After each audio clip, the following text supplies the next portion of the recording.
Kathy Marie. Hello. I'm sorry, I've got to rush through because you were so late. Oh, thank you. You're so kind.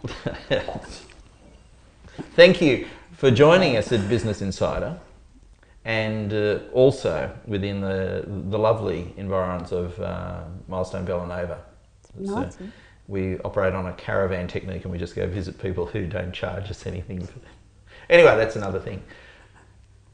Let's talk about Books Alive bookkeeping. Yep. Started from scratch 12 months ago or so. Yes, I've been working for other businesses, and I was unemployed by a business that I had set up, and his suggestion was I become a bookkeeper on my own, and I just looked at him and went, no. Thought about it. Why did you say no first up? Confidence. Right. Lack of support. Not understanding what it takes to be a small business, not understanding how to get off the ground as a small business, and not knowing where to go and who to talk to. See, there is probably an hour's course, because most people who go into business don't even recognise those issues, and they'll say yes rather than no. Yeah, well, I suppose because I am also a carer for my husband who is ill, I had to make a decision that was right for us. I have a wealth of knowledge. I've worked for a lot of industries, a lot of people, a lot of variety of people, and what this gentleman said made sense, that I utilise them and put them into practice. Okay, okay. When you said no for all of these reasons, you then said yes. Was that because you answered all those questions about the cost of setting up and how you were going to tackle it, or did you say, no, I'll just ignore them and go ahead anyway? I spoke to the Business Enterprise Centre, who I've had dealings with, and... How did you find out about them? I've done some courses through my employments. Oh, right, okay. Got to know the girls there very well. You don't know Debbie, do you? Debbie, yes. I wasn't sure whether I was allowed to say it. Well, too late now. God can cut it out, but yeah. And Debbie just said, I am so glad that you finally woke up to yourself. You are very good at what you do, and you're very knowledgeable. And she took me on and we sat down, had a talk, and alleviated the fears of starting a business with no money, no capital, no nothing. And I'm one of the ones that had no money. I didn't go through the NIS system. I didn't do anything. I had a little bit of pension that I get every week, and so I slowly did little bits and pieces. And finished my studies. I had to re-enroll to finish my exams. So what studies were they? I have finished the certificate in financial accounting, because there's two, there's a bookkeeping and an accounting. So I have just finished that, and I've become registered as a BAS agent in August. And which is vital. If you're using an accountant or a bookkeeper, they've got to now be registered, haven't they? That is law. You also have to have public liability insurance. I didn't know where to go for that. And I got to meet a lot of nice people. I became a member of the small business group at Edelong, which then expanded out, and slowly got to know I'm not on my own. We might come back to the small business group, and we might even come back to the BiUC in a little while. 12 months on, what does the next 12 months look like? You've had an extraordinary learning curve, I would think, over the last 12 months. What do you want to be doing in another 12 months' time? Other than sitting on the Caribbean? Yes. Okay. I want to be able to have that confidence to know that I've helped small businesses, because that's all I'm about. I'm about sole traders, micro, home-based. Tough end of the business. I mean... The ones who get left out. Really, we do. Well, let's talk about that now. Okay, being left out. Yep. Is it... You've discovered the BiUC. Yes. They're there, so you're not left out. The small business group, you've gone there, not left out. Yep. Is there more that could be done. It could be done. Yes. We need the government to understand that small business is not $500,000 and over. Small business is little people like myself. Companies that only do 100,000. Well, that's what I'd like to have. But small business like that. Individuals who don't have 5 employees or more. And that is the recommendation by the government, is that small business is $500,000 or more plus 5 staff or more. No. Well, you're right though.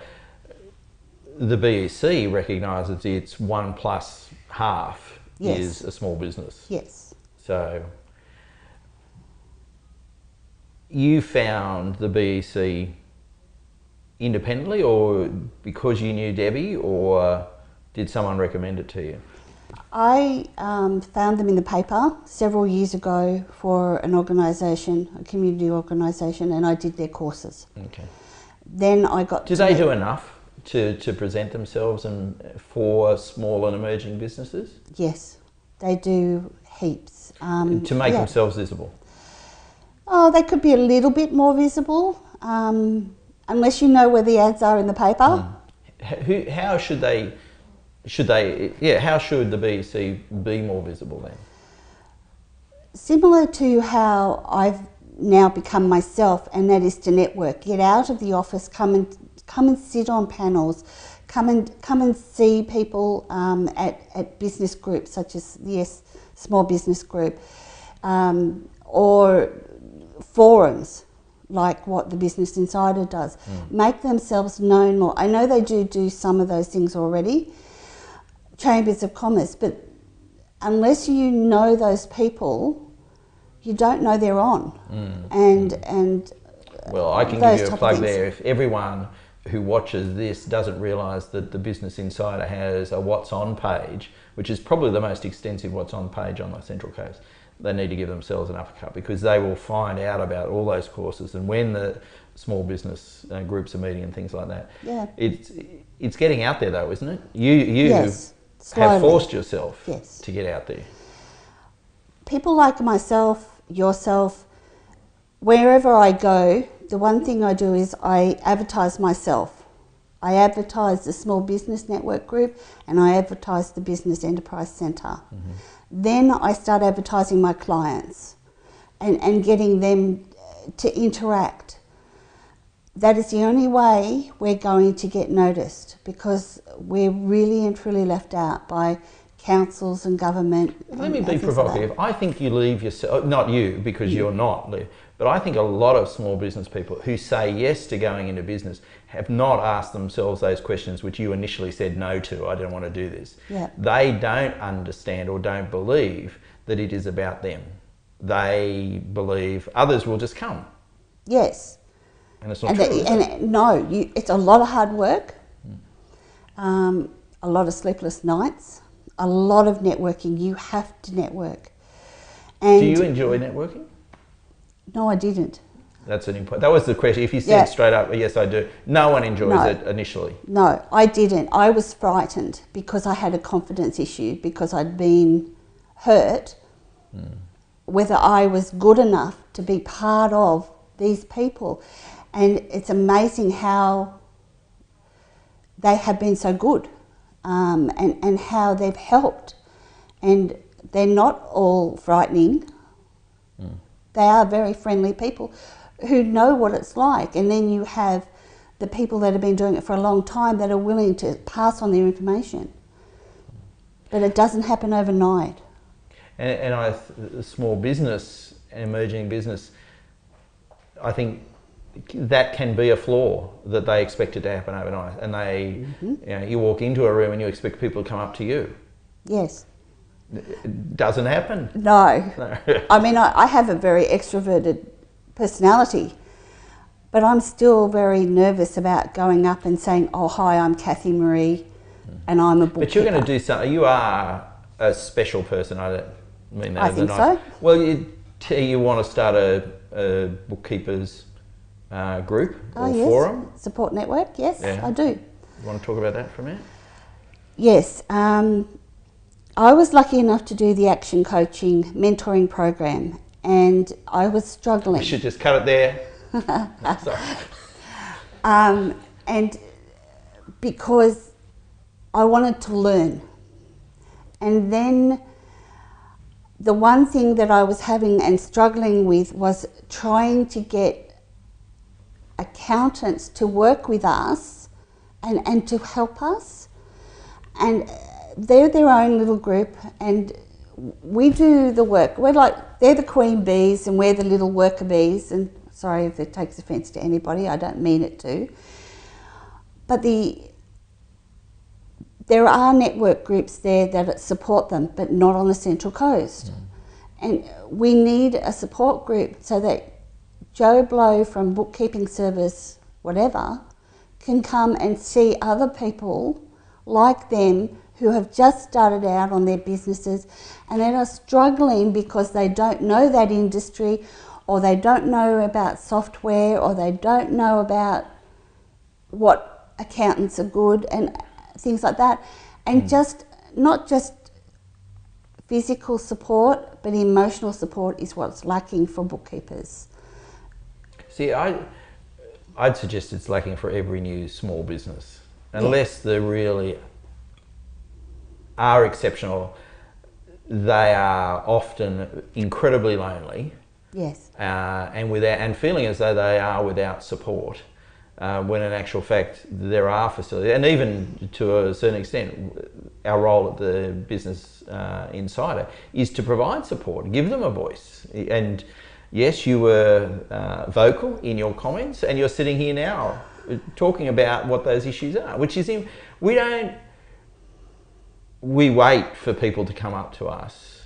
And we said, no, we want to talk to Kathy. So that was cool, in spite of what she said. Anyway, nothing you said was destructive. It was all constructive. And I think we need, as business people on the coast, to approach it like that. Other than the Caribbean, what issues do you think you're going to face this year as an emerging business? Making sure that I stay well trained, that I don't get too big. I want to stay a small business. I want to be able to work with my small clients, because actually they're not small. Small clients? Are all of them good? I do now. Right. So you went through a gardening process? Yes, I did. And they were great teaching tools for me to become stronger, and teaching tools of what I want as my business. And it was a very hard, a hard lesson. Yeah. I do want to go back to your support group for bookkeepers. Yep. Is that an idea, or is that actually happening?